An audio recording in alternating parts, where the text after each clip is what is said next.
আমি কিন্তু কলা খেতে খুব পছন্দ করি, এমনকি বাচ্চারা কিন্তু কলা খেতে পছন্দ করেন। বিশ্বাস করবেন, আমার ছেলেটা একদমই কলা খেতে পছন্দ করে না, মেয়েটা জাস্ট হালকা হয়তো মন চাইলে একটা দুটো খায়।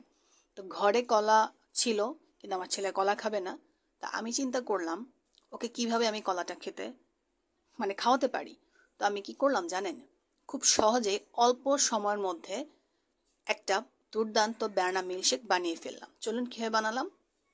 তো ঘরে কলা ছিল, তো যে কোনো কলা হলেই চলে। দেখতে পাচ্ছেন বরফ নামিয়ে নিয়েছি, এখানে দুধ আর ভ্যানিলা এসেন্স। কেন ভ্যানিলা এসেন্সটা দিব? আমার ছেলে কলা খেতে চায় না, সেই কলার যে স্মেলটা সেটা তার কাছে নাকি ভালো লাগে না। তো এখানে দুটো কলা আমি সুন্দর করে এভাবে টুকরো করে একটা ব্লেন্ডারে আমি নিয়ে নিচ্ছি।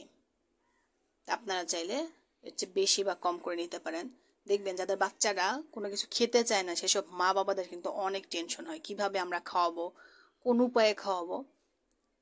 সেম আমারও সেটাই হয়ে থাকে। তা আমি এইভাবে দেখতে পাচ্ছেন যে লিকুইড দুধটা ছিল দিয়ে দিলাম ব্লেন্ডারের জারে। এখন 4 চামচ পরিমাণ চিনি এর সাথে আমি অ্যাড করেছি, আপনারা চাইলে মধু অ্যাড করতে পারেন।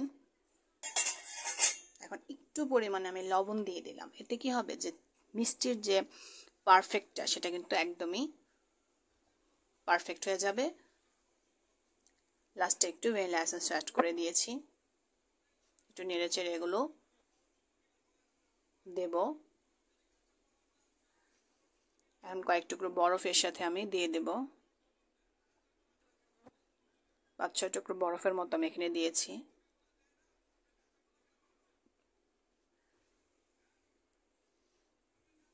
এখন আমি ব্লেন্ড করে নিচ্ছি।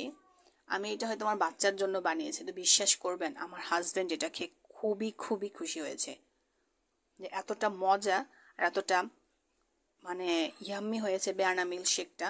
তো বল পারফেক্ট একটা ব্যানানা মিল্কশেক তৈরি হয়ে গেছে, দেখতে পাচ্ছেন। তো এটা এখন আমি গ্লাসে ঢেলে নেব।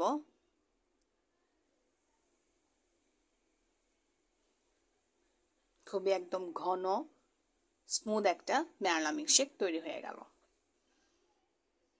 এইভাবে আমি আমার ছেলেকে দিতে চেয়েছিলাম, তো চিন্তা করলাম যেহেতু ছোট মানুষ, একটু অ্যাট্রাকশন যেন হয়, একটু যেন খেতে ভালো লাগে, সেজন্য কি করলাম যে ঘরে ছিল সুইট বলস, তো আমি এর উপর দিয়ে সুন্দর করে কতগুলো সুইট বলস দিয়ে দিলাম। আসলে দেখতে দেখতে অনেক সুন্দর একটা লুক চলে এসেছে,